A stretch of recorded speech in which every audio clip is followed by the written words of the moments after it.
Okay, hi everybody. Today what we're going to do for this tutorial is going to be a very basic understanding of how to import in. I personally like to prepare my uh, art artwork files in Photoshop, and I like to bring them into After Effects after that and animate them. So we're going to be covering how to import in the files, what happens when a file gets imported in, and also the understanding of five basic transformation tools that comes with After Effects, and also um, finally a little bit on this tool that they have called parenting. So we'll be covering these topics for this tutorial. All right. So now the first thing, let's just move this if I can to the side. Now, um, I'm going to import in the file. So we go to File, Import File, right? Now, I'm going to show you where I will take my file from, basics. So yeah, I'm going to take in this file called Shapes, which I've done. Now, let me just show you what the file looks like in Photoshop. It's basically a Photoshop file, which is 19201080. And what I have are four different shapes on four different layers: a triangle, circle, square, and rectangle. Okay, and as you can see, there's an alpha at the back. Um, sorry, okay, sorry for the interruption. Uh, now what we're going to do is we're going to import in this file, so it's called shapes, right? Um, let's see, move this out. All right. And what we're going to do is there are three options when you're importing a file: either footage, composition, or composition retain layer sizes. I prefer using composition retain layer sizes, and let me explain to you why. Now I'm going to just do this now. Import in as composition retain layer sizes. I press OK. Once I've done that, every time Photoshop when you import in from something from Photoshop, you will get a composition which is this type of icon here.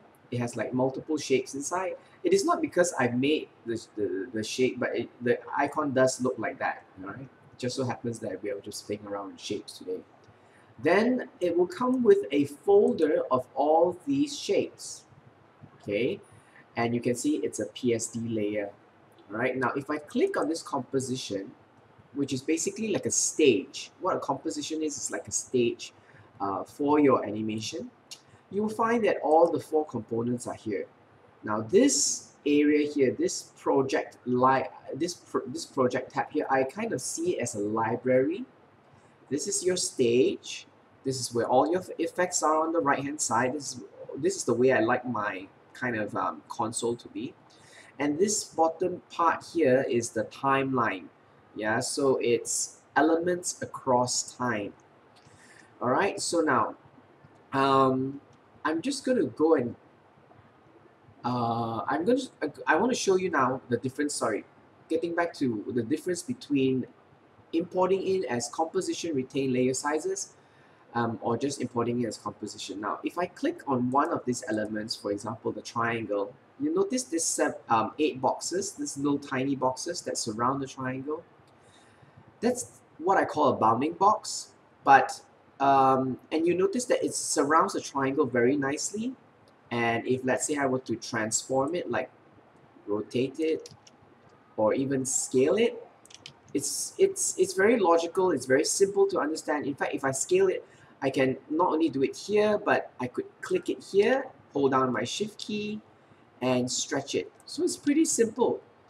So the bounding box is here. Let me show you what happens when you actually import in as composition, just composition without retain layer sizes. Okay. Now, another note, do not delete anything here that you might need, because if you delete, say for example, the square from this library, this project library, if I delete the square, it will say are you sure you want to remove Photoshop Square, which is used in composition 1, and you delete it, it disappears completely. So do not delete anything that you don't need there. But anyway, so we're going to import in now using the other method, basic, and choose composition instead. Yeah, so I'm going to choose composition. Yeah, make sure it's composition, and let me show you the difference. It has its purposes, but I don't usually like to use it because it makes animation quite cumbersome. But if you're doing something like frame by frame animation and you're bringing in scans, it might help. Okay, so now, you see, remember the bounding box was here just now for the triangle? If I click on the triangle right now, where the bounding box is, you can't see it, it's there, but it is the entire document size. And let's say if you want to shrink you want to resize this triangle, I can't do it here because the bounding box is not here. I have to zoom out and actually adjust it there. All right. The other thing that changes is the anchor point. Previously, the anchor point was in the center of the triangle. It is now here in the center of this entire document. So it becomes a bit more cumbersome and very, very difficult to animate. All right, so you have this giant bounding box squares every time you move every individual object. So in further tutorials, I will show you how much more difficult it could be if you keep importing it as composition. You have to import in as composition retain layer sizes. So we're going to just delete all of this and import in as composition retain layer sizes. Okay, composition retain layer sizes, open, composition retain layer sizes, okay. Alright, so now I'm going to click on the composition here, and as you can see, the timeline goes on for quite long, 5 minutes, almost 5 minutes, right? It says here when I drag it all the way to the end. Now, just a little note, first two zeros or first two digits are frames, and it says here it's running on 25 frames per second. You can change that if you want. Second is, of course, seconds. Yeah, saat. The third set is, of course, minutes, followed by hours. Obviously, there's not a last set because you wouldn't make days of animation, right? Well, anyway, so it's pretty long, like 30 seconds. I don't think I need more than like 30 seconds of time on this stage. So I'm just going to go to this composition settings here, composition settings, and just type 0 here, 30, and 0, 0. So now it's 30 seconds of animation. We've got 4 things to animate. Okay, we might not use them all. We'll probably start with, say, the square, which is relatively simple. Okay, now, with each object that you import in to After Effects, there are 5 transformation tools that you can use. All right, where do you find them? You go to this small little arrow here, and you click it down, and you see the word transform. You see another arrow, you just click it down, and there you have it, the 5 main transformation tools that you have for each object. Okay, I'm going to drag the playback head here. Now, the first one is called the anchor point. What is the anchor point? It's basically like, kind of imagine it to be like a pin that you kind of stick onto the object. And if, let's say, for example, if it's in the center, here right now, in the center of the square, you can see it's like a bullseye, a crosshair. Say if I rotate, it rotates pivoted right at the center. So that's what an anchor point is. It pivots your object. Now, can I move this anchor point to another position? Sure. You can do it here, yeah, by manually moving the numbers left and right. How do I move it? I basically just click on the first digit, set of numbers, and move my mouse left to right.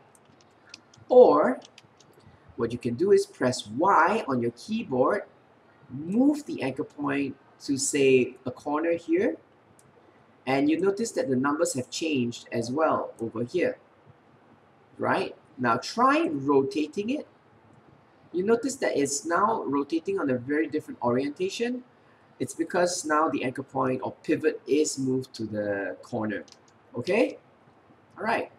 So that's anchor point, easy enough to understand. Let's put it back in the center, Control Z. Now, position is easy enough.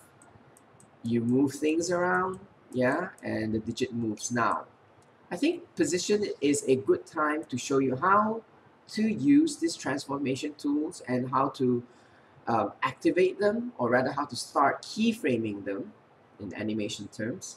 So bring your playback head right to 0, 0 and click on this little stopwatch here. All right, you click it once and never click it again, because say if you move to your playback head to a different time, say at 2 seconds, what will happen is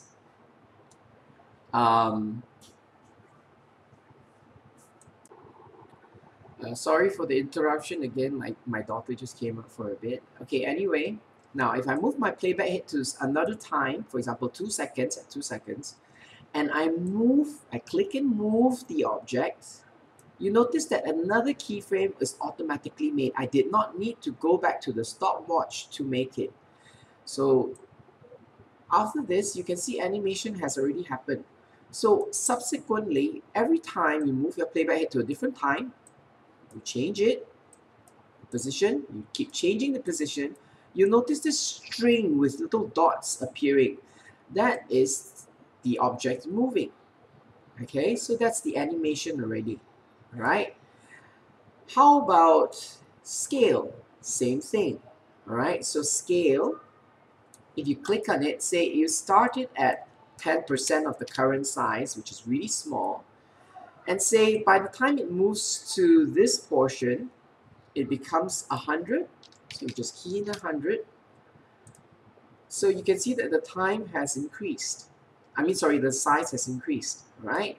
So that's how you animate. Now, never click the stopwatch ever again once you've started, because if you click the stopwatch, what happens is all your keyframes disappear.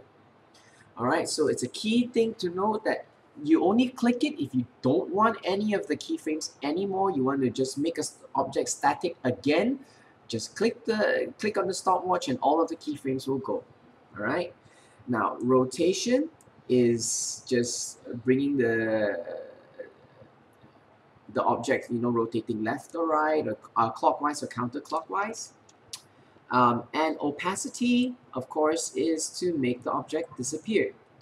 So these are the 5 easy, simple transformation tools that you have.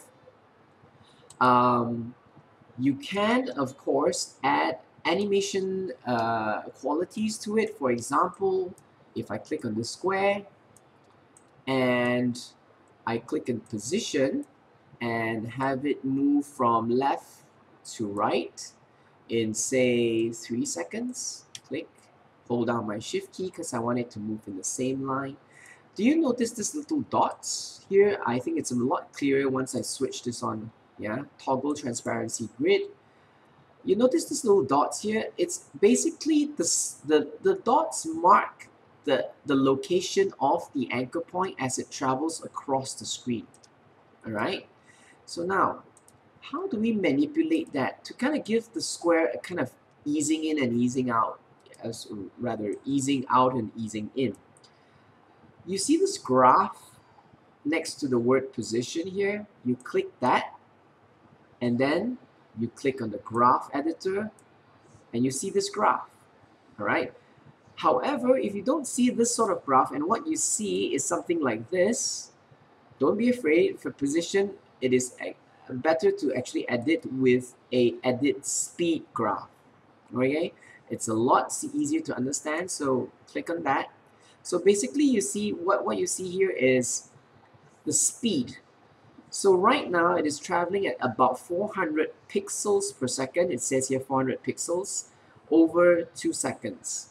All right, so it's probably 400 pixels per second. So in 2 seconds, it probably traveled like 800 pixels across, right?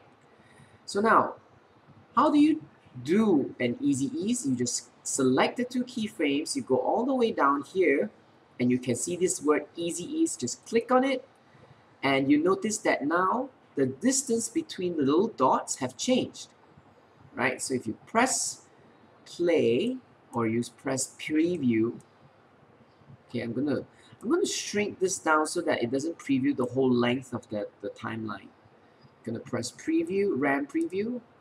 So it's gonna move across the screen. Right? Doesn't look really smooth. I think it's because it's over a long period. It's actually not over 2 seconds, over 3 seconds actually, sorry. Probably if you push it closer, it'd be smoother. So you select the second keyframe and push it closer. See, when I push it closer, do you notice that the spacing between this dots moving further away? It's because it's moving further, right? Faster, right? So let's try it again. Yeah. Okay. All right. So now you can see there's easing out, easing in. All right. So that's what you can do. And you can do it for everything, even scale, rotation, opacity. You can add that animation quality to ease in. Okay. So now, how do you, for example, okay, another very simple thing to learn here is how do I swap? Say, I don't want this square and I want a circle, okay? So I simply click on the square, make sure the square is selected, go to your project library, click on the circle, hold down the alternate key on your keyboard, drag the circle while holding down the key onto the square and release your mouse and it changes into a circle, okay? That's simple enough. So now say I want the square to circle the circle, okay? Now, or can just kind of follow wherever the circle goes, right? So if I click on square, it's quite strange. It should have named itself circle. Yeah, you can change the source name. Now, I'm going to bring in this a square, or rather we can use a triangle. Now say I want this triangle, make it smaller, I press this. Oh, by the way, I just want to show you how to use shortcut keys. Because every time you animate, you might not need all the 5 transformation tools. So you can have shortcut keys. A for anchor point, S for scale, P for position, R for rotation, and for opacity, it is not O, but T, because we're playing around with the transparency, okay? So, so yeah, coming back to this, we want the triangle right now to follow the circle, right? Right now it's standing there on its own, okay? Now, do you see this little column here? Now, if you don't see this column, you don't see mode, track mat, and parent, just go down here and just click this and you might see it, okay? Now, for triangle, I'm going to parent it to the circle. All right, there are 2 ways to parent. You can either drop down the menu and click on circle, or you see this little spiral little icon here. You can also go to back to none. Click it, drag it. There will be a whip that comes out, and once you pull it over to circle, select circle, release, the circle will already be the parent of the triangle, okay? So I'll put the triangle nearer. So now if you look at it, the circle moves and the triangle follows. And the triangle can, of course, have its own animation as well, okay? So let's say I want it to rotate around the circle as the circle moves. I just press Y, click on the anchor point. I want to bring it to the center of the circle so that when I rotate, it rotates around the circle. So this is a great way if you want to animate like a little rocket ship circling around a planet. You pull the anchor point of the rocket ship away from the rocket ship and into the planet, and it goes round. Same thing for a clock, for instance. If you've got a needle, the anchor point will be in the center of the needle. You just drag it down to the bottom of the needle and you can rotate it. All right. So I'm gonna keyframe the rotation here and then bring it to this side. I'm gonna spin it around a few times and to create another keyframe. So what you have when you play is this, okay?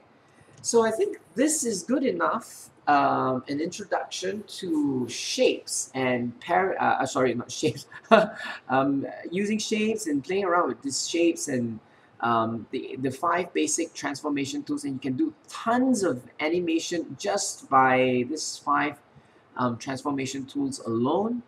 I usually, I would say 80%, 70 to 80% of my animation is done with these transformation tools. Yeah, so I think you can just play around with them and have fun.